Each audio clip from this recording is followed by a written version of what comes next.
자, 오늘 통정 허위 표시 지난 시간에 이어서 계속 설명 추가적으로 드리고자 합니다. 지난 시간에 통정 허위 표시 58페이지 같이 보셨어요. 사례를 통해서요. 예, 통정 허위 표시라는 거는 이렇게 당사자가 의사 표시를 짜고 허위로 했다는 뜻이죠. 허위로. 짜고 했다, 통정했다라는 거죠. 그래서 이거를 소위 우리는 가장매매로 이렇게 풀어서 접근하시면 좋습니다. 그래서 허위 표시 그러면 가장 대표적으로 가장매매를 이렇게 사례로 접근해서 풀어가시면 좋습니다. 그래서 갑이 가지고 있는 집을 을한테 매매한 것처럼 꾸며서 둘이 짜고 꾸며서 이렇게 매매 계약을 했을 때 이 가장매매는 법적으로 무효다, 효력이 없다. 무효다. 108조 1항이 이렇게 규정을 하죠. 108조 58페이지에 108조 1항. 상대방과 통정이라는 거는 짜고 했다 이렇게 적으라고 그랬어요. 짜고. 허위의 의사표시는 무효라고 그랬어요. 무효. 이 계약은 무효다. 당사자끼리. 첫 번째 무효라는 거죠. 무효. 무효니까 이거를 도로 찾아올 수 있다. 갑은 이거를 찾아올 수 있다. 을에게. 왜? 무효니까. 무효니까. 이때 그 효과 부분을 책을 통해서 이제 밑줄을 그어드리도록 하겠습니다. 밑줄을요. 자, 59페이지 보면 구별되는 개념하고 은닉행위라고 나와 있죠. 그 은닉행위는 제가 심화학습에서요. 심화학습에서 따로 소개를 드릴게요. 은닉행위 옆에다가요. 심화과정 이렇게 따로 적어주시기 바랍니다. 별도로 따로 소개를 할게요. 왜냐면 이거하고 섞여버리면 헷갈리니까 이거 끝내고 그 다음에 별도로 심화과정에서 소개할게요. 뒤로 넘기면 한 장 넘기면 60페이지에 쌍괄호 3번하고요. 허위 표시의 효과 나와 있어요. 효과의 1번. 당사자 간의 효력 무효. 무효라는 개념 1번 나와 있죠. 1번 밑에 기억의 동그라미 하실게요. 기억의 동그라미. 허위 표시는 당사자 사이에서는 언제나 무효이다. 무효. 효력이 없다는 거죠. 언제부터? 처음부터. 그럼 얘가 집을 얘한테 넘겨주기로요. 넘겨주기로 짰단 말이죠. 짜고 한 거죠. 이거 효력이 없어요. 그럼 얘는 집을 줘야 돼요? 안 줘도 돼요. 집을 안 넘겨줘도 돼. 왜? 이 계약이 가짜 계약이라 무효니까. 이행을 하지 않고 있으면 이행할 필요가 없고 이행한 후라면 부당이득으로 이걸 다 돌려줘야 됩니다. 집을 이렇게 돌려줘야 되죠. 왜요? 효력이 없는 계약이니까. 이때 중요한 거는 니은입니다. 니은은 별 3개 할게요. 니은의 별 3. 기억은 동그라미. 기억은 동그라미 하시고요. 니은에는 별 3개 할게요. 이렇게 별 3개. 책을 입체적으로 만드셔야 돼요. 중요도가 다르니까요. 자, 니은을 보실까요? 불법 원인 급여에 관한 746조 규정은 적용이 없다. 지금 무슨 말이냐면 예, 앞에 내용이 문구가 빠져 있어요. 허위 표시는 위에다 적어볼까요? 니은 위에다가 허위 표시는 가장매매가 허위 표시죠. 허위 표시는 반사회적 행위가 아니다. 적어주시기 바랍니다. 허위 표시는 뭐가 아니다? 허위 표시는 반사회적 행위가 아니다. 주어가 지금 빠져 있어요. 반사회적 행위이다 아니다? 아니다. 뭐가요? 허위 표시가 가장매매가 반사회적 행위이다 아니다? 아니다라는 거죠. 이 문구가 제일 중요한 문구거든요. 왜냐면 허위 표시가 불법은 아니기 때문이다 이렇게 써놨어요. 예, 거기다 자, 여기 잠깐 보실까요? 여기가 조금 어려운데 허위 표시는 둘이 짜고 한 거예요. 짜고 한 거.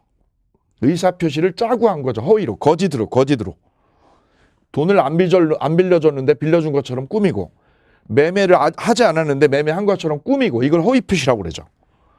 허위로 갑의 집에 을 앞으로 근저당을 설정했다. 허위로 근저당을 설정했다. 허위로 가장매매를 했다. 이걸 다 무슨 표시요? 허위 표시. 허위로 근저당 설정한 거, 허위로 매매한 것처럼 꾸민 거, 다 이게 허위 표시죠. 이런 허위 표시는 뭐가 아니라는 거죠? 반사회적 행위가 아니라는 거죠. 자, 이 부분 조금 어렵습니다. 왜냐하면 허위 표시가 무효인 건 맞아요. 무효 맞아요. 반사회적 행위예요. 103조 위반도 무효인 거예요. 무효인 건 똑같은데 달라요. 원인에 따라서 효과가 달라요. 효과가 달라. 자, 우리가 첩에게 준 집은 돌려받을 수 있나요? 없다고 그랬어요. 불법 원인 급여라서. 그게 반사회적 행위죠. 첩에게 준 집은 못 찾아온다고 그랬어요. 왜? 문란한 행위를 또 할 거니까. 그걸 차단하려고 줬던 집을 못 찾아오게 하죠. 그게 불법원인 급여 이론이죠.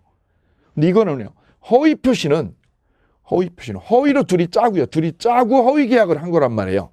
이거 자체가 반사회적 행위로 엮을 수 있느냐? 엮을 수 없다는 거죠. 왜냐? 반사회적 행위 103조에 해당이 돼서 103조 위반으로 엮이려면 내용이 문란해야 돼. 내용이.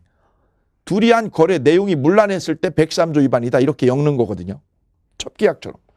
첩계약처럼 이게 문란하다. 그러면 이거 103조 위반이다. 그러면 얘가 줬던 집은 못 찾아오게 한 게 103조 위반의 취지예요. 따라서 103조 위반으로 엮으려면 내용이요. 법률에 의해 내용이 문란해야 된다고요.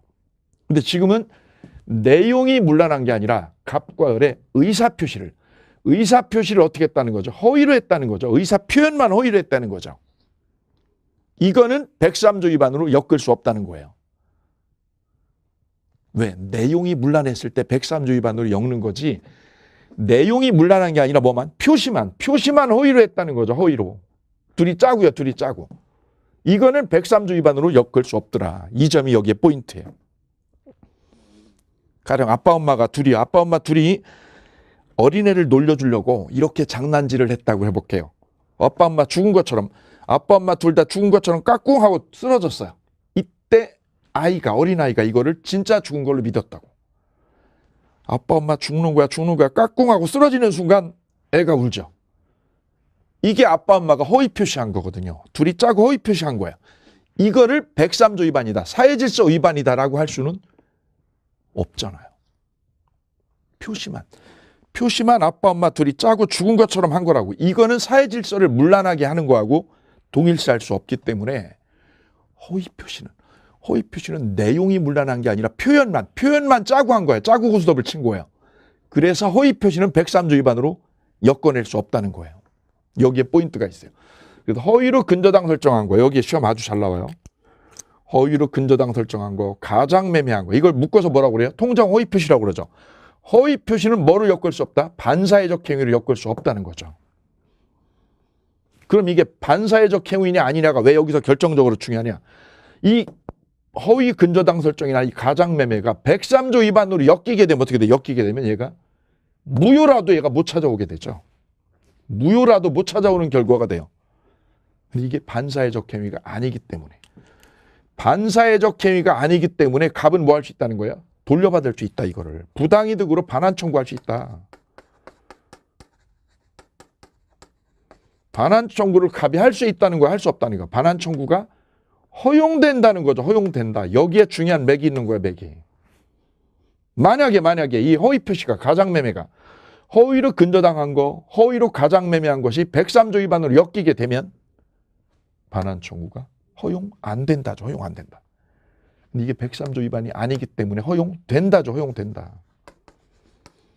예, 여기에 중요한 맥이 있다는 거죠. 여기에 중요한 맥이. 그리고 이 부분이 시험에 여러 번 나왔습니다. 이 부분이. 허위 표시의 무효를 이유로, 갑은 허위 표시의 무효를 이유로 반환 청구를 할 수 없다요, 할 수 있다요? 할 수 있다죠. 할 수 있다. 빈출입니다. 빈출. 허위 표시 그럼 이게 제일 중요한 맥이다. 제일 중요한. 이 무효인데 반환 청구가 허용되는 거죠. 왜? 103조 위반하고 상관이 없으니까. 그래서 이 부분 꼭 기억해 주셔야 돼요. 허위로 근저당 설정하는 거. 갑과 을이 짜고요. 허위로 뭐 한 거? 근저당 설정한 거는 반사회적 행위 예요 아니에요? 아니라는 거죠. 103조 위반 아니다 이게. 가장매매나 허위로 근저당 설정 이거 둘이 짜고 한 거지. 둘이 짜고 한 것일 뿐 내용이 문란한 거 아니다. 내용이. 103조 위반은 내용이 문란했을 때 103조 위반으로 거는 거지. 이거는 내용이 문란한 게 아니라 둘이 짜고 고스톱 친 거죠. 짜고 고스톱 친 거는 103조 위반으로 걸 수 없다. 여기에 방점을 딱 찍으시면 됩니다. 그래 103 허위 표시 그러면 이 부분이 제일 중요한 타켓. 허위 근저당 설정 행위는 당사자 간의 허위로 근저당 설정 행위는 103조 위반이다? 아니다. 그 말은 반환 청구를 할 수 있다. 이거 얘가 집 빼돌린 거 찾아올 수 있다. 왜? 무효니까. 결론 갑은 찾아온다? 오케이 찾아온다 이 집을. 그 부분이 니은에 서술이 되어 있습니다. 자, 니은 그래 연결해 볼게요. 허위 표시가 불법은 아니기 때문에. 왜 불법 아니에요? 내용이 문란한 게 아니에요. 따라서 위에 언급한 것과 같이 이행한 후라면 이행을 한 자는 부당이득 반환 청구가 가능하다라는 점입니다. 거기에 별 3개 할게요. 반환 청구 허용된다.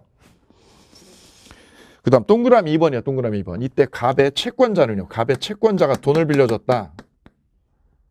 갑한테. 그럼 이 채권자는 이 가장매매를 무효잖아요. 가장매매가 무효인데 무효인 거를 얘가 뭐 할 수 있어요? 취소시킬 수 있다. 무효인 것도 취소가 됩니다. 채권자 취소권 행사가 가능하다. 이 취소를 우리는 채권자가 돈을 받기 위해서 이 빼돌린 지불이요. 이 을에게 빼돌린 집을 원상회복하기 위해서 채권자 취소권 행사가 가능하다. 그래서 무효인 것도요. 무효인 것도 뭐가 됨? 취소가 됨. 이런 얘기를 하는 거예요.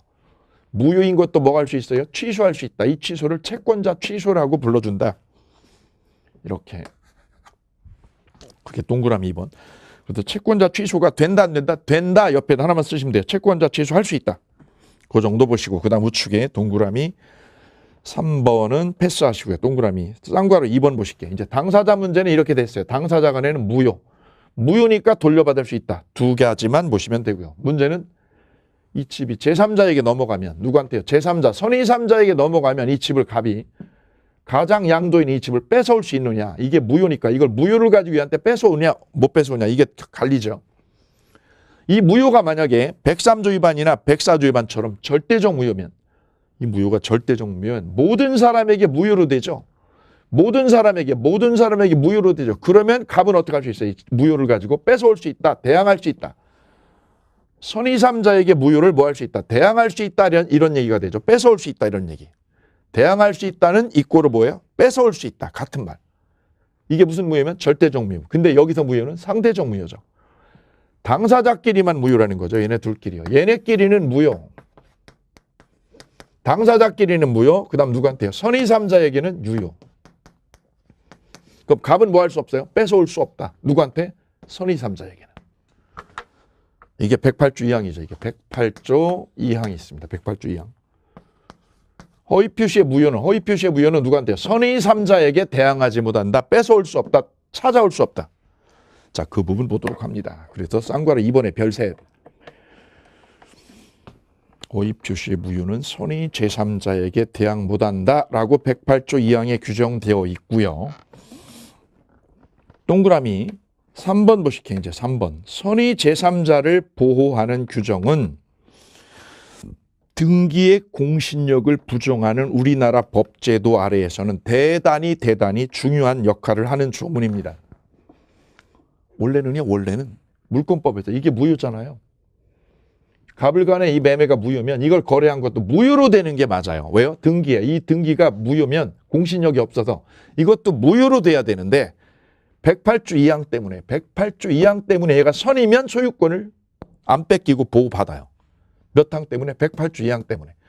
이 108조 2항은 아주 유의미한 규정이에요. 누구를 보호하기 위해서? 제3자를 보호하기 위해서.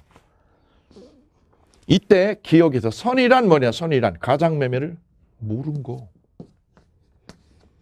선의가 뭐예요? 모른 거야, 모른 거. 기억의 동그라미. 선이란 허위 표시임을 알지 못한 것. 주의할 것은 선의3자로부터 다시 전득한 자. 병이 또 팔았다고 그래볼까요? 병이 부동산을 또 거래했어요. 여기를 전득자라고 그래요. 여기는 제3자, 여기는 전득자. 병을 전해서 얻은 사람, 그래서 전득자라고 부르거든요.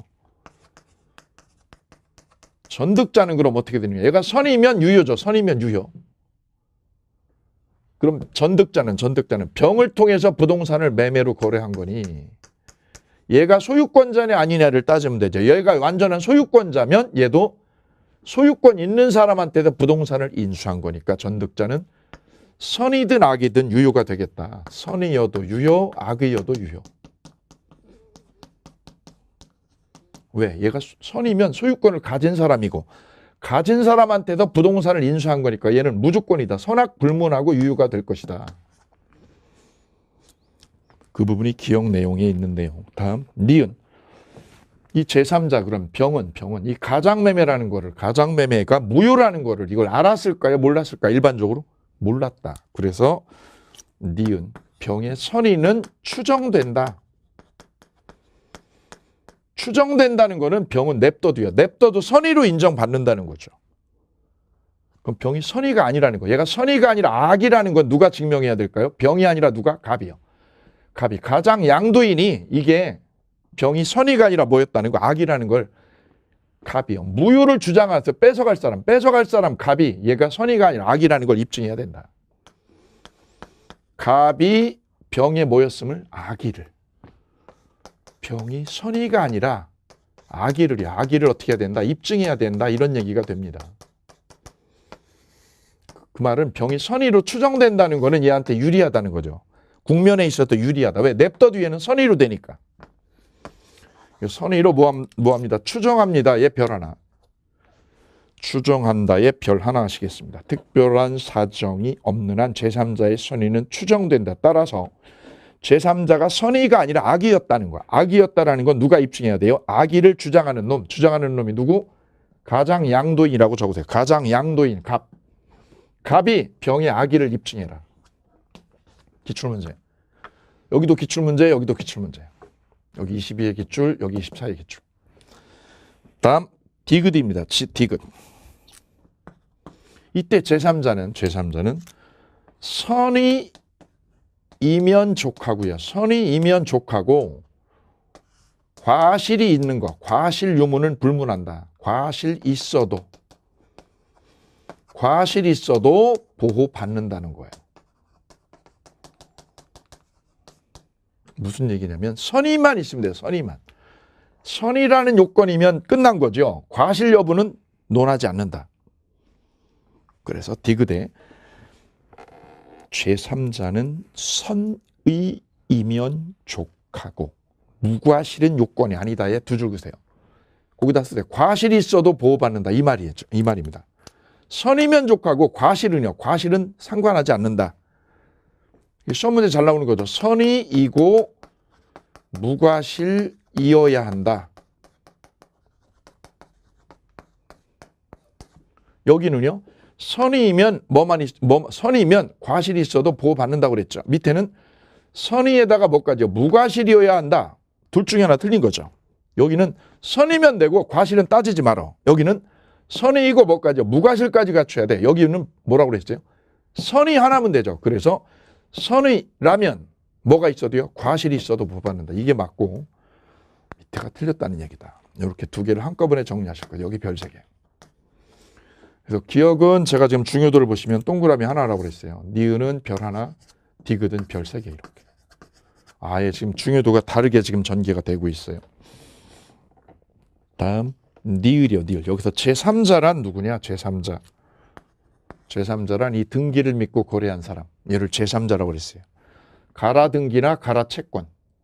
그죠? 허위 표시 외형이라고 그랬어요. 외형. 가라 등기나 가라 채권 믿고 거래한 사람을 뭐라고 그래요? 제3자라고 한다.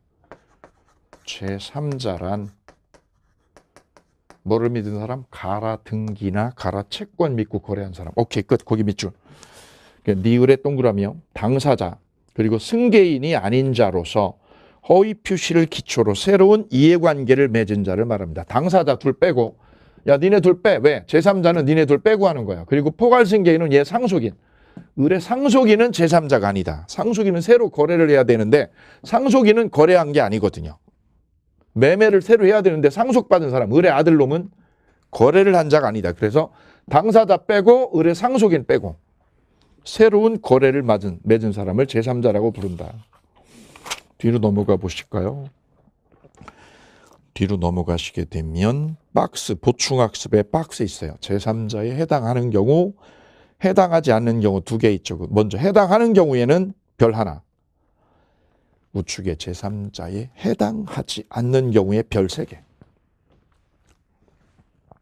제3자에 뭐 하자는 경우요? 해당하지 않는 경우. 여기에 별 3개 할게요. 허위 표시에서 시험에 제일 잘 나오는데 그러면 세 군데를 지금 제가 중요도를 통해서 볼 수 있어요. 허위 표시는 반사회적 행위예요? 아니에요. 여기 별 3개. 두 번째. 허위 표시에서 제3자는요. 제3자는 선의 무과실이어야 된다. 선이면 된다. 선이면 된다. 무과실은 필요 없다. 두 번째 여기 별 3개. 세 번째 제3자에 뭐 하자는 경우에 해당하지 않는 경우. 허위 표시의 제3자에 해당되는 놈, 해당 안 되는 놈이 있다. 해당되지 않는 놈, 여기 중요하다는 거죠. 먼저 해당하는 거 볼까? 해당하는 거. 제3자에 해당돼서 제3자로 엮을 수 있는 사람. 첫째, 가장매매의 매수인. 이 매수인으로부터 뭐한 사람? 부동산을 매수한 사람. 매수한 사람이 제3자. 매수했거나 저당을 잡았거나 전세 얻었거나 이 집을 가등기를 건 사람. 두 번째는 가장매매의 매수인으로부터 저당권 설정받은 사람. 저당권을 설정받았다. 제3자예요. 세 번째는 가장 저당 설정 행위에 의한 저당권 실행으로 부동산을 경락받은 자. 이 저당권, 여기다 가장 매매를 한 게 아니라 이번에는 가라로 저당권을 잡았다고 해볼까요? 가장 매매가 아니라 가장에서 뭘 했어요? 저당권을. 가장 저당을 설정했어요. 이것도 뭐예요? 짜고 한 거죠. 짜고 둘이. 가장 매매는 집을 매매한 것처럼 꾸미는 거. 이거는 가장에서 을 앞으로 뭐라는 거예요? 저당을 잡는 거죠. 가장 저당권을. 왜 저당을 잡을까요? 왜 저당을? 자, 여기 볼게요. 이 채권자들이 이 집을 압류하려고 그래. 다음 주에 압류 들어올 것 같아요. 여기 채권자들이. 그때 갑이 저기 친구하고 짜고요. 친구나 처남한테 짜고 뭐래 이 집에다가 저당권을 걸어두는 거지. 저당권을 10억짜리를. 이걸 해놓은 이유는 돈 빼돌리려고. 자, 그럼 이게 얘네들이 압류를 들어오면 채권자들이 이 집에 압류 들어와가지고 경매를 치게 되면 돈을, 여기는 일반 채권자, 여기는 일반 채권, 여기는 저당권자. 그럼 배당에서 누가요? 저당권자가 이 채권자보다 우선하죠. 돈이 일로 가죠. 돈이 이쪽으로 빼돌릴 수 있는 거죠. 이게 바로 가장 저당 설정 행위예요. 돈을 이쪽으로 세탁하려고 그러는 거죠. 돈 세탁하는 거예요. 돈 세탁 짜고. 둘이 짜고 돈 세탁하려고 이 집에다가 저당을 설정해 두는 형태죠. 이게 우리 현실엔 그래. 이게 많습니다. 가장매매는 구시대 방법이라서 이게 잘 쓰지 않아요. 왜요? 돈이 들어가 이렇게. 왜? 매매를 해야 되니까 양도세하고 취득세가 들어가거든요. 근데 저당을 설정하면 이 집에다가, 내 집에다가 친구 앞으로 처남 앞으로 저당을 설정해 놓으면 저당권 설정 비용은 얼마 안 들어. 그리고 돈 세탁은 완벽하게 되잖아. 이쪽으로 돈이 다 옮겨가잖아요. 10억이 일로 다 옮겨가잖아. 그래서 가장 저당 설정을 해요. 그런데 이게 103조 위반 아니라는 거죠. 반사회적 행위 아니라고 그랬어요. 왜요? 둘이 짜고 고수 덮친 거지. 짜고 고수 덮친 거지 내용이 문란한 거 아니라는 거죠. 우리 판례는. 여기 보세요. 허위로 뭐 한 거? 근저당이나 저당 설정한 거. 허위로 저당 설정한 거는 반사회적 행위로 엮을 수 없다. 이거 중요하다고 그랬어요. 시험에 10번 이상 나온 거예요. 그럼 이 저당권을 진짜로 믿고요. 이걸 전자로 믿고 경매받은 사람은요. 경매받은 사람이 바로 누구? 제3자다. 경락인. 이 저당권을 진짜로 믿었어. 믿고 집을 뭐 한 사람? 경매받았어. 내가 병이. 제3자. 그게 3번. 3번을 한 번 더 읽어보면 가장 저당권 설정. 밑줄이요. 가장 저당권 설정에다가 거기다가 별 3개 하고요. 이거는 뭐가 아니라고요? 반사회적 행위 아니다. 적어주세요. 별 3개. 가장 저당권 설정은 뭐가 아니다? 103조 위반 아니다. 그게 우리 책에 한 줄도 언급이 없어요. 그리고 그걸 넣어드립니다. 가장 저당 설정은 뭐가 아니에요? 103조 위반으로 엮을 수 없다. 그 저당권 실행에 의해서 부동산을 뭐한 사람? 경락받은 사람. 얘가 제3자. 그럼 얘 부동산 보호받아. 얘 거 보호받아. 낙찰자로. 그럼 얘는요. 얘한테 돈을요. 돈 돌려달라고 그러죠. 돈. 너 경매받아서 돈 빼돌린 거 10억 있죠. 그 10억 돌려달라고. 부당이득 반환 청구할 수 있다. 반환 청구할 수 있다 이거. 부동산은 누구한테요? 병에게 낙찰이 되고. 세 번째, 가장 매매에 기한 대금 채권. 채권을 뭐 한 사람? 양수한 사람. 자, 이 사람들을 제3자라고 그래요. 제3자. 그 나머지 4, 5, 6, 7은 심화학습에서 따로 한번 소개를 할게요. 일단 1, 2, 3만 하고요. 4, 5, 6, 7은 심화학습에서. 다음 제3자에 해당하지 않는 경우 이 부분도요. 이 부분도 심화 과정에서 따로 소개를 하도록 하겠습니다. 자, 여기까지 보시면 허위 표시의 큰 구조는 됐어요. 당사자끼리 무효이고 그 무효는 누구한테요? 선의 3자에게. 선의 3자에게는 뺏어올 수 없다. 그래서 제3자가 선이면 유효다. 이거 유효다. 그럼 얘가 선의가 아니라 뭐라면 악의면. 악의면 얘가 뺏어올 수 있다. 갑이 뺏어올 수 있다. 이게. 오케이. 이때 제3자는 선의이면 족하고 무과실까지는 필요 없다. 무과실이어야 된다. 아니다. 선이면 돼. 선이면. 과실은 무시한다. 선의이면 뭐가 있어도 돼요? 과실이 있어도 보호받는다. 이 부분 조심하셔야 돼요. 여기냐 여기냐. 디귿하고 여기 디귿에 있는 유지문이 시험에 아주 잘 많이 나오는데. 자, 거기까지 보시면 되시겠고요. 우측에 사례 문제 있어요. 예제 문제. 갑은 강제 집행을 면하기 위해서 을과 통모하여 그 부동산을 매매 형식을 빌려서. 통모라는 건 뭐죠? 통모는 짜고. 짜고 했으니까 뭐죠? 허위 표시라는 거죠. 매매 형식을 빌려 을 명의로 소유권 이전 등기를 마쳤다. 가장매매했죠. 가장매매한 거 무효죠. 무효. 을은 그 사정을 모르는 병에게, 모르는 병 그랬으니까 병이 뭐죠? 선이죠. 얘한테 저당권을, 이 집에 저당 설정을 했다. 저당권을. 모르는 에다가 동그라미 하시고요. 선의의 병에게 저당권 설정해 주면서 금전을 차용했다. 병을 제3자라고 보면 되겠네요. 다음 중 틀린 것 1항. 갑을 사이의 매매는 무효. 두 번째, 갑은 을에게 진정명의 회복으로 소유권 뺏어올 수 있나요? 얘가 뺏어올 수 있죠. 왜요? 무효니까. 이게 무효니까 이거 뺏어올 수 있다. 내가 진짜 주인이야. 진정명의 회복이라고 그래 이거를. 진정명의 회복으로 뺏어올 수 있다. 2번 끝에다 쓰되 누가? 갑이 진정한 소유자. 갑이 진정한 소유자니까 집 뺏어올 수 있다. 왜? 무효니까요. 세 번째, 병의 과실로 가장매매 사실을 모른 경우. 과실로 모른 경우 그랬으니까 뭐야? 몰랐으니까 선이죠. 선인데 뭐가 있어요? 과실이 있어. 보호받음 못 받음. 보호받는다. 여기 있잖아요. 3번의 별표. 그 다음에 4번이요. 병의 저당권 실행으로. 병이 얘가 저당권을 이거 실행해버리면 이 집이 날아가겠네. 날아가죠. 제3자한테. 경락인에게 날아가죠. 그러면 갑은 집이 날아갔으니까 누구한테? 을에게. 을에게 10억이요. 10억 돌려달라고 할 수 있겠죠. 갑은 을에게 손해배상으로 10억을 청구할 수 있다. 5번 병의 저당권 실행으로 제3자가 부동산을 매수한 경우 갑은 을에게 부당이득금 반환 10억을 돌려달라고 해요? 못해요? 달라고 할 수 있다. 없다가 아니라 있다. 5번 정답. 왜 돌려달라고 할 수 있는 거예요? 103조 위반이 아니니까. 반사회적 행위가 아니니까. 여기까지 허위 표시의 사례를 가지고 문제를 점검해 보셨어요. 남아있는 게 전득자죠. 전득자는 선이요 악이요. 선악 불문하고 유효다. 얘가 선이라면 제3자가 선이라면 얘는 선악 불문하고 소유권 취득한다. 왜? 얘가 선이면 엄폐물 역할에 엄폐물. 선이면 얘가 엄폐를 따개줘도 얘가 못 뺏어가죠. 이걸 엄폐물의 법칙이라고 그래. 얘가 선이면 소유자야. 소유자가 엄폐물 역할을 해서 얘가 이렇게 악이어도 전득자가 악이어도 안 뺏기고 보호를 받아요. 얘가 엄폐물 역할을 하니까. 선이면 병거니까요. 병거니까 전득자가 악이어도 보호받는다. 자, 이래서 허위 표시의 사례 문제를 보셨어요. 자, 이 그림을 그려놓고 혼자서 2번 정도만 연습하시면 마무리가 깔끔하게 되시겠습니다. 자, 이제 차고 만나보도록 하겠습니다. 63페이지요. 차고. 자, 이 세 번째죠. 차고를 먼저, 개념 먼저 볼까요? 차고의 개념 먼저. 내가 톨게이트 지날 때 5,000원을 요금 얼마 그랬대? 5,000원. 5,000원을 내야 되는데 잘못 생각해서 잘못해가지고 5만 원짜리를 내고 왔다. 그럼 내 머릿속에 생각은요. 내 머릿속에 가지고 있는 인식이죠. 인식. 인식은 얼마? 5,000원이야. 5,000원 내야 돼. 5,000원. 5,000원을 내야 되는데 던진 건 얼마 던졌냐면 5만 원짜리를 냈다.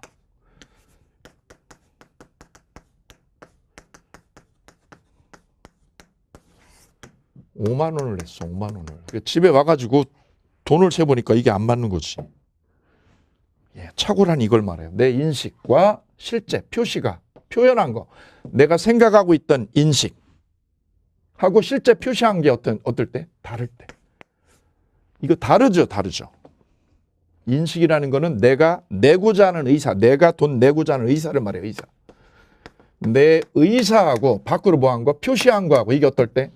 다르다. 다르다. 이거를 본인이 착각해서 모르고 있는 거죠. 모르고 있는 거. 내가 모르고 있는 거. 이거를 착오라고 그래요. 착오. 몰랐어. 왜? 내가 착각을 했기 때문에. 이걸 착오의 법률적인 정의라고 그래요. 착오 그러면 달라야 돼요. 뭐하고 뭐가? 의사와. 의사라는 건 내가 인식한 걸 말해요. 인식과 뭐가? 표시한 게 다를 때. 다를 때. 그걸 내가 깜빡하고 모르고 있는 거죠. 모르고 있는 거. 자, 우리가 나이 먹으면 점점 착오 횟수가 많아져요. 자, 그럼 이 착오를 한 의사표시는 표시한 거하고 이게 달라요. 이걸 행위자 보고 표시한 대로 책임지라고 부당하죠. 그래서 이 표시한 게 내 의사가 반영이 안 된 거니까 이거를 뭘로 할 수 있다고요? 취소할 수 있다는 거죠. 취소할 수 있다. 그럼 모르기만 하면 이 의사하고요. 인식했던 의사와 실제가 어긋나기만 하면 다 취소되느냐? 그건 아니에요. 법은 그래 여기다 제한을 뒀어요. 언제 취소할 수 있느냐? 보실까요? 109조 1항. 의사표시는 법률행위 내용에 중요 부분에 착오가 있어야 돼요. 법률행위 내용에 무슨 착오가? 중요 부분의 착오가.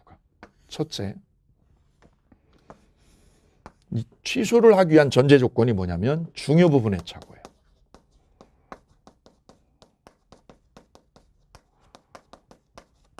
중요 부분의 착오면 뭐 할 수 있고요? 취소할 수 있어요. 뒤집어 볼까요? 중요 부분 착오가 아니면, 아닌 때. 중요 부분 착오면 취소가 되고 중요 부분 착오가 아니면 취소를 못한다는 얘기죠. 반대로 뒤집으시면 조문을 보실 때는 늘 조문을 꼭 거꾸로 뒤집는 연습을 꼭 해주셔야 돼요. 그래야 민법이 깊이를 더해지니까. 그래 조문을 꼭 뒤집는다. 발상을 전환하셔야 돼요. 조문을 뒤집어라. 그래야 그 조문의 의미가 조문이 요구하고자 하는 의미가 정확하게 반영이 돼요. 꼭 뒤집으셔야 돼요. 자, 법률행위 내용에 중요 부분에 착오가 있을 때는 뭐 할 수 있다? 취소할 수 있다. 그러나 단서라고 그래요. 단서. 그 착오가 표의자의 중대한 과실이죠. 중대한 과실. 무슨 과실? 중대한 과실인 때. 적어보겠습니다. 중대한 과실일 때는 취소를 한다고요? 못 한다고요? 취소 못 한다. 취소할 수 없다고 됐죠. 그러면 뒤집어 볼게요. 중과실을 뒤집어 보면 무슨 과실? 경과실이죠. 경과실이어야만 뭐 할 수 있다? 취소할 수 있다. 이런 얘기가 되네요. 아, 그래서 이 두 가지가 지금 착오로 취소하기 위한 요건, 법률 요건이 109조에 규정이 되어져 있어요. 첫째는 무슨 착오? 중요 부분 착오여야 돼. 중요 부분 착오로 엮어야만 취소가 되는 거야. 중요 부분 착오가 아니면 중요 부분 착오가 아니야. 그러면 취소 못 하는 거야. 다 취소되는 게 아니라 중요 부분으로 엮을 수 있을 때만. 내가 논인 줄 알고 샀어. 논인 줄 알고 땅 1000평을 샀다. 그래서 농사 지려고 가봤더니 계약서 쓸 때까지 안 봐가지고 실제 답사 안 해가지고 뒤늦게 잔금 치르고 가봤더니 이게 웬걸? 논바닥이 아니라 하천이야, 하천. 논인 줄 알고 샀는데 그 땅이 하천 땅이었어. 이게 만약 논이었다는 걸, 저게 논이 아니라 하천 땅이었다는 거를 내가 알았더라면 내가 거래를 했을까? 내가 미쳐서 안 했지. 일반인들도 그러면 나 빼고 일반인들도 거래했을까? 안 했을 거지. 그게 중요 부분이다. 중요 부분의 착오다. 그러면 취소해버리면 됩니다. 돈 돌려받고. 그래도 논인 줄 알았던 게 하천 땅으로 되었다. 이건 중요 부분을 착각했다. 나도 중요하고 일반인이 봐도 중요 부분 착오다. 근데 가격의 시가요. 부동산의 시가를 평당 200으로 알았어. 200으로. 그리고 200으로 알고 내가 계산을 다 치렀다고요. 평당 200씩. 근데 실제 가격을 보니까 평당 150이면 되는 건데 150이면 되는 건데 내가 200을 줬어. 가격에서 차이가 있는 거죠. 가격에. 시가에 착오가 있다. 시가가. 이 시가라는 거는 시시각각 변하는 거거든요. 변해요. 아침에 다르고 점심 다르고. 그리고 사람에 따라 그 가격을 어떤 사람은 평당 150을 좋게 볼 수도 있고 평당 200도 좋게 볼 수 있어요. 이거 비싸지 않다고 볼 수 있거든요. 그래서 시가라는 거는 사람에 따라 다르게 보거든요. 그래서 이 시가가 시가에 착각이 있었다는 거. 이거는 중요 부분이라고 엮기에는 부족하다는 거죠. 그래서 시가의 착오. 여기 내가 시가를 착각한 거. 이거는 중요 부분 착오로 볼 수 없다는 게 판례 입장이에요. 여기처럼 논인 줄 알았는데 이게 논인 줄 알았더니 하천 땅으로 되어 있어. 이건 중요 부분이다. 이건. 그 취소가 되는데 시가요. 땅의 시가가 변하는 거죠. 이걸 착오로 잘못 산 거는 이거는 취소할 수 없다는 거죠. 내가 평당 150이면 살 거를 200 주고 샀어. 이거는 착오로 엮는데 부족하다. 취소 못한다는 얘기다. 왜? 중요 부분이 아니니까 이거는. 이건 중요 부분으로 보는데. 그래서 중요 부분 착오냐 아니냐를 우선 먼저 검토해 주셔야 돼요. 왜? 여기에 해당되면 취소로 못 엮으니까. 두 번째는요. 이게 중요 부분이더라도 뭐가 없어야 돼. 중과실이면 꽝이야. 취소 못 해. 원칙. 중과실이라는 게 무슨 뜻? 과실이 크다는 거죠. 과실이 어마어마하게 크다는 거죠. 이런 사람은 법이 보호를 안 해줘요. 과실이 크니까. 이런 사람은 취소를 못 한다. 다만 무슨 과실이요? 경미한 과실이지. 경미한 과실. 경미한 거는 사소한 과실이죠. 사소한 과실. 사소하고 아주 경미한 과실은 잘못이 있더라도 취소할 수 있다는 거죠.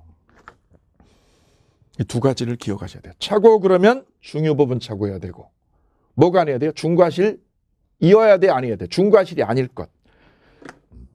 중과실이 아닐 것. 다른 말로 무슨 과실? 경과실이 된다. 경과실. 중과실이면 뭐 할 수 없음? 취소할 수 없다. 그래서 착오 그러면 두 단어가 핵심이에요. 착오 그러면 두 단어. 뭐가요? 중이에요.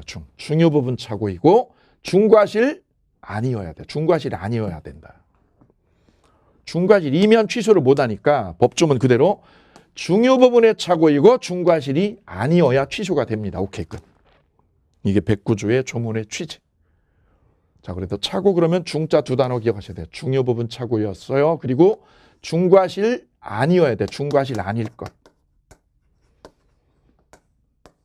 그래야만 취소로 걸 수 있습니다. 자, 이제 큰 골격을 하나 세웠어요. 착오로 들어가려면 첫째, 인식과 표시가 달라야 된다. 이걸 본인이 모르고 있어야 돼. 모르고. 그런데 착오를 엮으려면 중자가 두 개 들어갑니다. 중요 부분에 착오해야 되고 중과실이 아니어야 돼. 과실이 크면 안 돼. 작아야 돼. 그래야 취소가 된다. 자, 그래도 의의의 동그라미요. 의의. 63페이지 1번 의의의 동그라미 할게요. 동그라미 있다는 건 시험에 자주 나오진 않는다는 거죠. 가끔 나온다. 가끔. 착오란 의사 표시의 불일치를 표의자가 어떻게 하고요? 모르고요. 모르고 착각에 빠져서 한 거죠. 오케이. 뒤로 넘어가요. 뒤로 넘어가시게 되면 착오에 유형 나와 있어요. 유형. 싼 거라 이번에. 표시상의 착오. 표시 자체를 잘못 한 거죠. 예컨대 98만 원이라고 쓴다고 했던 거를 뒤집어서 89만 원이라고 표시해 준 거. 이걸 무슨 착오? 표시상의 착오. 반면에 두 번째 내용의 착오는요. 표시 자체는 착오가 없으나 표시가 가지는 의미를 잘못하는 거. 이거 의미의 착오래요. 의미를 내가 잘못 이해했어. 의미의 착오. 예를 들어서 홍콩 달러와 미국 달러는 가치가 다르죠. 근데 이걸 같다고 생각했어. 이게 무슨 착오? 의미의 착오. 내용의 착오라고 그래요. 그 표시상의 착오는 뭐가 잘못한 거예요? 98만 원이라고 적어야 되는데 얼마라고 적었다고? 89만 원이라고 적었다고. 이건 누가 잘못한 거죠? 누가? 어디가? 손가락이 잘못한 거죠. 손가락. 이게 표시상의 착오. 핸드가 잘못한 거죠. 그 핸들을 때려야죠. 핸들을. 그럼 미국 달러하고 홍콩 달러가 다른데 같다고 생각한 거는 그건 무슨 착오? 헤드죠. 헤드. 머리가 잘못한 거죠. 머리. 요거는 손가락이 잘못한 거, 이거는 머리가 잘못한 거예요. 그렇게 구별하시면 돼요. 큰 의미 없어요. 그 다음 중요한 것이 4번에 있는 거. 3번 좀 이따 보시겠어요. 4번에 법률의 착오의 동그라미요. 법률의 규정 또는 의미요. 의미를 잘못 이해한 거를 법률의 착오라고 그래요. 법규를 내가 잘못 알은 게 법률의 착오. 이 법률에 관한 착오도 중요 부분이면 착오로 걸 수 있어요. 중요 부분이면. 그 밑에 동그라미 판례 보면 부동산 양도가 있는 경우에 그에 대하여 부과될의 동그라미요. 부과된 거예요? 부과될 거예요? 내가 부동산 팔면 오피스텔을 팔면 양도세가 얼마 나올 거라고 내가 생각하죠. 얼마 정도 나올 거야. 그런데 그게 내가 계산을 잘못했어. 양도될 양도세에 관한 착오. 이거는 지금 나온 게 아니라 앞으로 나올 거죠. 2달 뒤에 6개월 뒤에 나올 세금을 내가 착각했어. 이것도 법률의 착오로 취소할 수 있다라는 게 판례 입장이에요. 그래서 착오 유형 세 가지를 보셨어요. 표시상의 착오 1번, 두 번째는 내용의 착오, 세 번째는 법률의 착오. 법률의 착오는 시험에 한 번 나왔어. 한 번. 법률의 착오에 동그라미요. 이제 중요한 거는 3번에 있는 동기의 착오 부분입니다. 동기의 착오에 별 3개 할게요.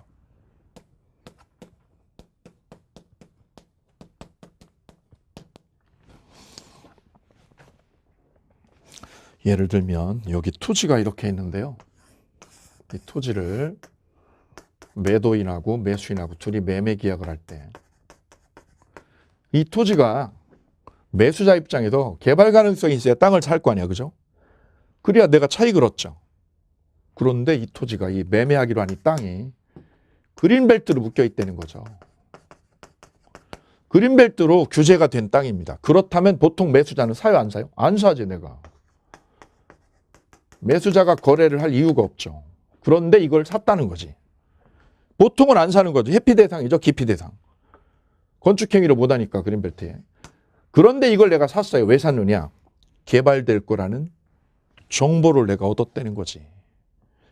내 지인의 지인을 통해서, 청와대에 있는 지인을 통해서 여기가 그린벨트에서 뭐 할 거라고요? 해제될 거다라는 정보를 내가 얻었다. 그린벨트에서 뭐 할 거라고요? 해제될 거다. 라는 소문을 들었다는 거지. 소문을. 정보를 어디선가 들었다는 거죠. 그래서 이 땅을 내가 매매를 하게 되었다. 따라서 나는 이게 그린벨트라는 거를요. 그린벨트로 묶여있는 땅 이걸 나는 충분히 알고 있어요. 현재 이 땅은 그린벨트. 따라서 매수자가 생각하는 인식 볼까? 인식. 매수자는 이걸 뭐라고 인식을 하고 있어요? 그린벨트지. 그린벨트로. 실제도요. 실제도 이 땅은 뭐예요? 그린벨트네. 이분은 인식하고 실제가 어때요? 어긋나요? 똑같아요? 똑같아요, 이거는. 그래, 이거는 착오 아니에요. 착오한 게 아니야. 똑같아. 내 인식도 실제도 똑같으니까 이건 착오가 아니다. 근데 문제가 된 거는 내가 해제될 거라는 소문을 믿고 샀는데 해제가 돼, 안 돼? 안 되는 거지. 5년이 지나도 6년이 지나도 해제가 안 되고 그대로 있더라. 나는 이거 살려고 은행에 대출 받아가지고 이 땅을 지금 샀는데 대출금 이자만 지금 계속 6년째 내고 있다. 이거 취소할 수 있어? 이 문제가 동기의 착오예요. 이분이 잘못한 거는 뭐죠? 동기가. 해제될 거라고 뭐를 한 거죠? 기대를 한 거예요. 기대를. 이 기대하고 있는 동기라는 건 이걸 동기라고 그러죠. 동기. 해제될 거라는 이 동기라는 거는 계약 내용, 이 두 사람의 계약 내용하고는 아무 상관이 없는 거예요. 왜? 이 동기는 어디 있는 거죠? 내 마음속에 있는 거지, 마음속에. 이 매매는 토지를 매매하는 거지. 토지 1000평을 매매하는 게 계약 내용이고 이 동기라는 거는 얘가 말을 하지 않은, 얘가 얘한테 표출을 하지 않는 한 이 거래 내용하고 전혀 상관이 없는 사안이죠. 따라서 이 매수자가 이 동기요. 해제되면 땅값이 뜰 거야. 이 동기라는 거는 얘가 표시를 안 하면, 이 동기를 뭐 하지 않으면, 표시 안 하면 이 거래하고는요, 이 매매 거래하고는 아무 관계없는 사안이죠. 그래서 이 해제될 거라고 믿고 내가 샀는데 해제가 안 됐어. 2년이 지나고 3년이 흘러도 해제가 안 되고 그냥 그린벨트야. 그러면 이거는요, 표시를 안 하면 상대방이 알 턱이 없죠. 얘 동기를 얘가 어떻게 알아? 상대방이.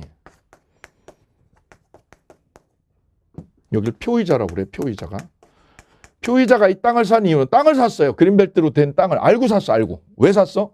해제될 거라고 기대하고. 이걸 뭐라고 그래요? 동기죠. 동기. 이런 동기를 꿈꾸고 샀어. 이런 동기를 꿈꾸고. 해제되면 땅값이 3배 오른대. 3배. 그래 샀어 내가. 해제 안 되고 있어. 이거는 뭐의 착오? 이게 동기의 착오라고 그런다. 동기의 착오. 착오라고 돼 있지만 이거는 동기가 잘못된 거죠. 근데 이 동기라는 것이 뭐가 안 되면? 표시가 안 되면 상대방은 알 턱이 없죠. 그럴 땐 이 매매를 내가 뒤집는 거는 불가능하다. 왜? 마음속에 있는 동기라는 거를 상대방 쪽이 알 까닭이 없죠. 얘가 상대방이 얘 동기를 어떻게 알아? 얘 동기, 표의자 이 동기를 알 수 없으니까 이 매매는 취소를 건들면 안 된다. 그래서 이때는 취소를 못 합니다. 표시가 안 된 이상은 이 매매하고 아무 관계없는 거죠. 이 마음속에 꿈꾸는 동기라는 걸 어떻게 알아, 저쪽에서. 다만 이 동기가 법적으로 유의미한 가치를 띌 때는 언제냐, 동기를 상대방한테 표출해서 표현이 됐을 때. 동기를 뭐 했을 때요? 표시했을 때. 그럼 이걸 표시를 하면 거래하고 거래 내용의 일부가 되죠. 그럴 때는 취소할 수 있다. 중요부분 착오이면 이것이요. 자, 따라서 동기의 착오라는 거는 내 마음속에 있는 기대를 말해요. 기대. 내가 기대한 걸 말이야. 이렇게 진행이 될 거라고 기대한 거죠. 근데 기대대로 안 된 거야. 기대대로 일이 안 된 거를 무슨 착오? 동기의 착오라고 그래요. 그러니까 우리 현실에서 부동산 거래에서 빈번한 거는 바로 이 동기의 착오예요. 기대를 했는데 그렇게 안 됐어. 동기가 잘못된 거지. 그럼 동기를 표시를 해요? 안 해요. 취소할 수 없는 거예요. 표시했을 때만 취소가 되는 거예요. 자, 부산에서 얼마 전에 1년 전쯤에요. 김해 공항이 가덕도 쪽으로 옮겨간다는 얘기가 있었어요. 가덕도 쪽에 땅값이 엄청나게 폭등을 했어. 엄청나게. 왜요? 공항이 옮겨올 거라는 뭐를 기대를 한 거죠. 기대를. 그래서 부산 사람뿐만 아니라 서울에 있는 외지인들도 돈 좀 있으신 분들을 갖다가 땅을 엄청나게 매입을 했어요. 그런데 가덕도 쪽으로 공항이 이전을 하지 않았다고. 이게 무슨 차고? 동기의 차고. 그럼 이 동기라는 거는 가덕도 쪽으로 공항이 이전될 거라는 기대라는 거는 모르죠, 상대방이. 땅 파는 매도인이 그 동기를 어떻게 알아? 얘가 여기다 뭐 할지 어떻게 알아, 이거. 그래서 이 동기라는 거는 상대방이 고려 대상이 아닌 거예요, 매매할 때. 왜? 얘가 꿈꾸는 마음속에 있는 동기를 얘 쪽에서 고려하고 상상해 줄 필요가 없는 거죠. 그래서 이거는 잘못돼도, 얘 동기가 잘못돼도 이거는 취소 대상이 아니다. 표시되지 않는 한. 다만 법적으로 유의미한 거는 이거다. 이거 표시됐을 때요. 동기가 뭐 했을 때 표시되면 취소할 수 있다. 이 부분이 중요한 맥이에요. 대부분의 착오는 동기의 착오하고 연결이 돼 있어요. 내가 기대한 거죠. 기대했는데 기대대로 안 됐어. 뭐 이거 취소할 수 없죠. 로또 복권을 내가 사요. 왜 사요? 맞을 거라고 기대하고 사죠. 그죠? 맞을 거라고 기대하고 샀는데 안 맞았어. 이거 동기의 착오예요. 취소 못하는 거예요. 취소할 수 없어요. 자, 그래서 동기의 착오를 읽어보도록 합니다. 동기의 착오의 동그라미 2번. 동기는 표시되지 않으면 상대방이 뭐 할 수 없어요? 알 수 없어요. 알 수 없는 게 동기죠. 내 마음속에 있는 동기. 의사표시에 영향을 끼치지 않아요. 그러나 동기를 상대방에게 표시해서, 표시의 동그라미 할게요. 계약의 내용으로 삼았다면 뭐 할 수 있어요? 중요부분 착오로 걸 수 있다. 그래서 2번을 뭐라고 그래요? 동기 표시설이라고 그래요. 동기 표시설. 그래야 취소가 되니까요. 적어보시죠. 동기 표시설. 동기의 착오는 언제 취소해요? 표시했을 때만. 동기 표시설. 근데 3번에 다시 또 예외가 있어요. 동기가 표시되지 않은 경우, 거기 두 줄 그어볼게요. 동기가 표시되지 않은 경우, 색연필로 그시라고 그랬어요. 색연필 파란색으로요. 색연필 파란 걸로 두 줄을 쫙 그어보세요. 그러면 포인트가 딱 잡혀요. 동기가 뭐 하지 않은 경우? 표시되지 않은 경우. 원래 표시하라고 그랬잖아요. 그러니까 이거에 대한 예외죠, 예외. 동기 표시해야 돼요? 표시 없어도요? 표시 없이도 취소할 수 있는 경우가 있더라는 거지. 이상하죠. 원래 표시하라고 그랬는데 뒤집어졌네. 표시 안 해도 된다고. 네, 언제냐? 상대방이 동기를 유발했을 때. 누가? 상대방이 한테 유발했어요. 동기를 유발했어요. 뭐라고? 여기 그린벨트에서 풀린다는 정보를 상대방이 제공했어요. 상대방이 얘한테 동기를 제공했어요. 그때는 이 동기를, 표의자의 동기를 표시 안 해도요. 표시 안 해도 취소가 된다는 거예요. 왜요? 상대방이 동기를 유발했다는 거는 상대방은 이 동기를 알고 있는 거네. 알고 있으니까 이거는 취소할 수 있다. 중요 부분이면.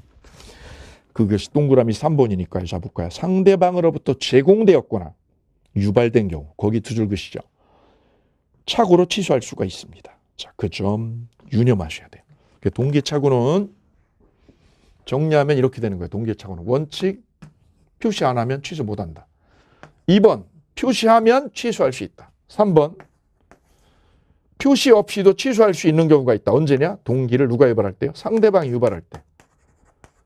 상대가 동기를 뭐한 때요? 유발시킨 때. 는 동기가 표시 안 돼도 취소할 수 있다. 이 세 가지야. 세 가지 중에 하나가 시험 문제다. 객관식은. 셋 중에 하나 나온다. 셋 중에 하나. 표시했을 때, 표시 안 했을 때. 두 가지 잘 잡아두시기 바랍니다. 자, 밑에 관련 판례를 한번 소개를 해드릴까 해요. 1번, 동기의 착오를 일으켜서 계약을 체결한 경우.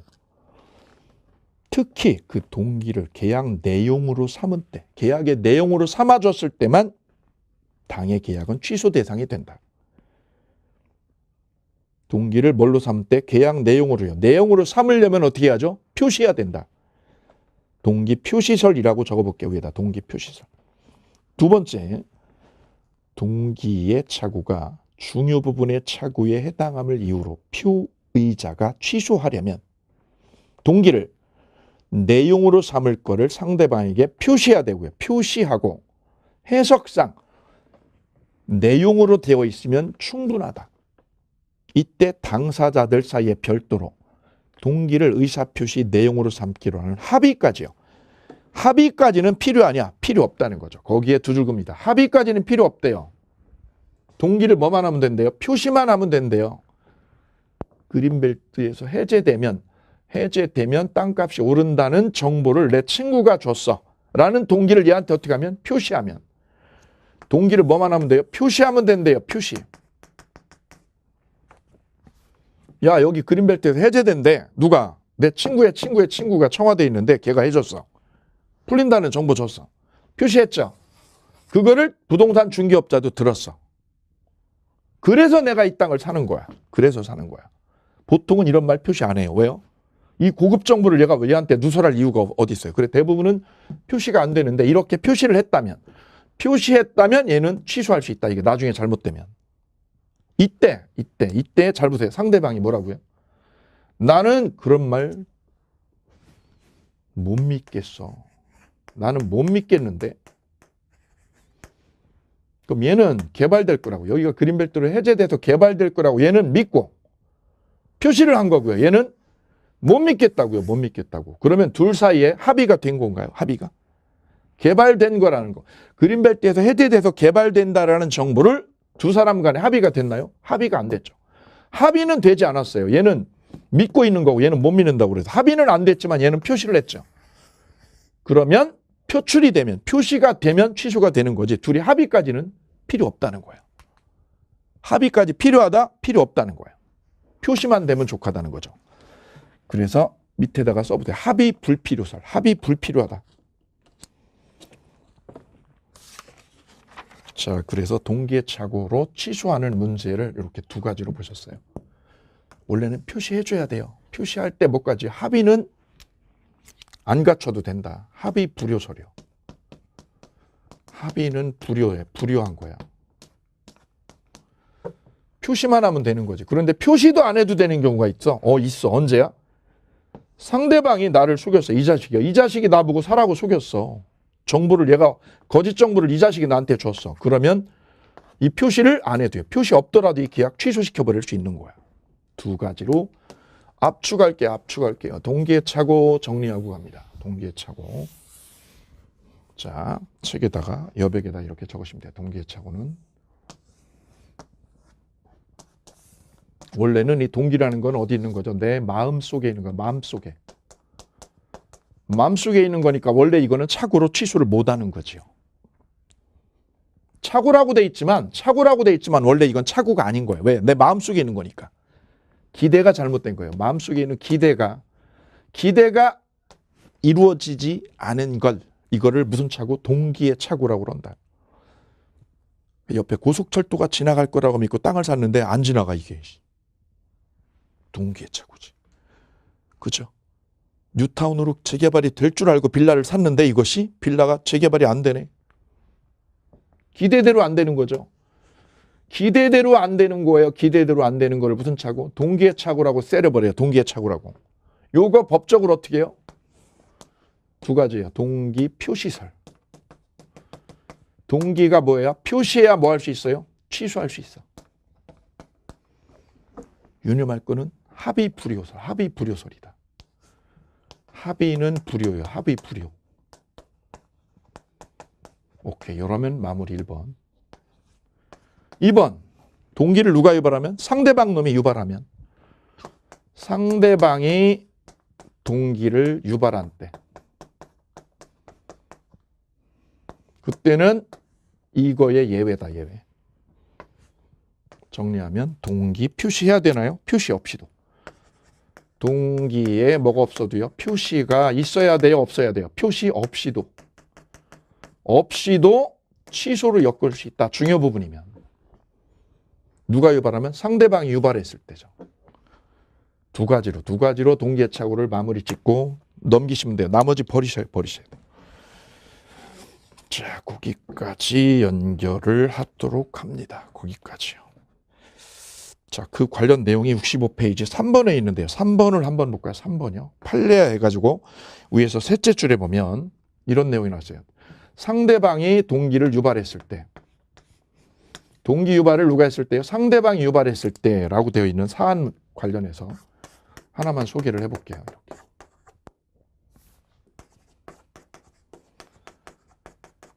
귀속재산이라는 거는 뭐냐면 일본 애들이 우리나라를 지배하고 있다가 망하면서 2차 대전에서 패망하면서 자기들이 보유하고 있던 땅을 놓고 도망을 갔죠. 놓고 도망간 땅은 누구 땅? 우리나라 땅이죠. 국가 땅이죠. 나라 땅. 그럼 귀속재산이면 이건 누구 거예요? 국가 소유죠. 국가 소유. 국가 땅인 거예요. 근데 귀속재산에서 뭐가 되면 해제가 되면 귀속재산에서 뭐가 됐다면 해제가 된 땅이다. 해제된 땅이면 그럼 누구 땅일까요? 개인 땅이지. 개인 땅. 자, 이렇게 나눠지는 거예요. 먼저 이 개념을 먼저 잡으셔야 돼요. 귀속재산은 누구 땅? 나라 땅. 해제되면 귀속재산에서 해제가 되었다. 그럼 누구 거? 개인 땅이다 이거죠. 이렇게. 먼저 이렇게 두 개를 나눠서 볼 수 있어야 돼요. 자, 이 땅이 A가 가지고 있는 땅 여기 5,000평이 귀속재산에서 해제된 땅이었어요. 그럼 누구 땅이에요? 개인 사유지죠. 개인 사유지. 그런데 공무원 B라는 분이 공무원 아저씨가 착각을 해서 이분이 착각을 했어요. 착오로. 법령을 잘못 오해를 해서 이분께서 뭐라고 그러냐면 이게 귀속재산이라고. 해제됐는데 귀속재산이라고 이분이 판단 착오를 했어요. 그래서 이분이 뭐라고 그러냐면 이분한테 오셔가지고 국가에다 뭐 하라고요? 기부를 해. 기부를. 국가에다가 개인 땅인데 지금 현재 개인 땅이죠. 사유지인데 어떡하라고 국가에 기부를 하라고. 증여를 하라고. 증여를 하면 대신에 우리가 너한테 줄게. 뭘 줄게? 우선 매수권. 우선 이 땅을 매수할 권한을 너한테 줄게 라고 이분이 얘한테 말을 했어요. 원래는 뭔데요? 개인 땅인데 지금 뭐라고요? 귀속재산이라고 얘가. 귀속재산이니까 국가에 증여를 하라고. 그 말을 이분이 믿은 거예요. 누구 말을? 공무원 말을 믿고요. 그래서 이분이 결국은 증여를 한 거지. 이렇게 증여를 했다고. 증여를 하게 된 거지. 이 땅을 국가에 줘버렸어요. 왜요? 우선 매수권을 받으려고. 그럼 이렇게 증여를 하게 된 동기를요. 동기를 누가 유발을 했나? 유발을 누가? 상대방인 공무원. 이쪽 상대방이에요. 상대방이 동기를 유발을 했다는 거지. 그럴 때는 얘는 이 동기를 증여의 동기를 표시해야 돼요? 표시 안 해도. 표시를 안 해도요. 동기 표시 없어도 취소가 되더라는 거지. 그래야 얘가 보호가 될 터이니까. 원래 동기는 표시해야 되는데 표시를 안 해도 되는 예외가 하나다 이거죠. 이거다. 누가? 상대방이. 공무원이 얘한테 헛소리 한 거죠. 헛소리. 귀속재산에서 해제된 거를 귀속재산이라고. 따라서 증여를 하게 된 동기는 누가 유발한 거예요? 공무원이 결정적인 동기 제공을 한 거죠. 이럴 때는 이 동기를 표시해야 됨, 안 해도 됨. 표시 없어도 뭐 할 수 있음? 취소할 수 있다는 거죠. 예, 그래서 시험에 여러 번 나왔어요. 위에하고 여기가. 23회도 26회도 여러 번 나왔어요. 자, 두 개를 동기에 차고서 기억을 해두시면 되겠습니다. 그게 3번이에요. 3번 읽어보고 여기서 잠깐 쉬었다 갈게요. 귀속 해제된 토지인데도 귀속 재산인 줄 잘못 알고 국가에 증여를 한 경우 그 증여 동기를 누가 줬어요? 공무원이 동기를 제공을 했다. 이러한 착오는 동기의 착오라고 하나 그 동기를 제공한 것이 공무원이었고 그러한 동기 제공이 없었더라면 증여를 하지 않았을 것이라면 그 동기는 중요 부분을 이루기 때문에 취소할 수 있다. 동기를 누가요? 상대방이요. 상대방이 유발했어. 그러면 요거 밑줄 그으셔야 돼요. 표시해야 됨, 안 해도 됨. 취소가 됐더라. 여기 방점을 찍으시면 되겠습니다. 자, 그래서 착오 큰 골격을 잘 보십니다. 착오는 중요 부분에 착오해야 돼요. 중요 부분 착오 아니다? 그럼 취소 못해요. 두 번째는 중과실이 아니어야지. 중과실이면 꽝이야, 꽝. 취소 못하니까. 중과실 아니죠. 다른 말로 경과실이죠, 경과실. 중과실이 아니라는 말은 뒤집으면 무슨 거죠? 경과실이어야만 내가 취소해서 찾아올 수 있다. 이때 착오에서 제일 유념할 게 동기의 착오인데 표시했냐, 표시 안 해도 되느냐. 이 부분에 방점을 찍어서 마무리 지시면 되시겠습니다. 자, 거기까지 보시고 나머지 착오에 관한 논의 잠시 쉬었다가 다시 볼게요.